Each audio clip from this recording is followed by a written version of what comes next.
నందమూరి వారసుడు తెలుగుదేశం పార్టీ కార్యకర్త young tiger junior NTR Telugu రాష్ట్రాలకు భారీ విరాళమిచ్చాడు. కుండపోతగా వర్షాలు కురిసి తెలుగు రాష్ట్రాలైన తెలంగాణ, ఆంధ్రప్రదేశ్లో వరదలు వచ్చి రవాణా నష్టం, ఆస్తి నష్టం చోటు చేసుకుంది. ప్రస్తుతం వరదలు బారిన పడిన ప్రాంతాల్లో సహాయ ప్రక్రియలు కొనసాగుతున్నాయి.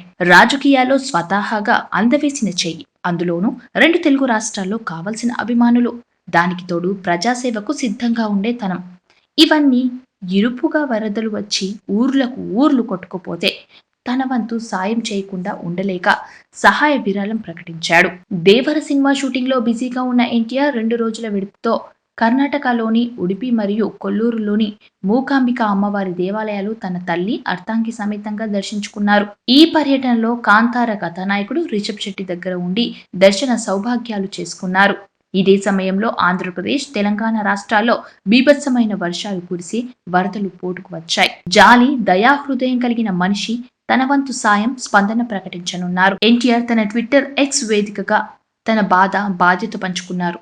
రెండు తెలుగు రాష్ట్రాల్లో ఇటీవల కురిసిన భారీ వర్షాల వల్ల జరుగుతున్న వరద బీభత్సం తనని ఎంతగానో కలిచివేసిందని, అతి త్వరగా ఈ విపత్తు నుండి తెలుగు ప్రజలు కోలుకోవాలి, తాను ఆ దేవుణ్ణి ప్రార్థిస్తున్నానని, వరద విపత్తు నుండి ఉపశమనం కోసం రెండు తెలుగు రాష్ట్రాల ప్రభుత్వాలు తీసుకునే చర్యలకి సహాయపడతాలని తన వంతుగా ఆంధ్రప్రదేశ్ మరియు తెలంగాణ ప్రభుత్వాల ముఖ్యమంత్రి సహాయ నిధికి చెరొక 50 లక్షలుగా విరాళం ప్రకటించారని చెప్పుకొచ్చారు.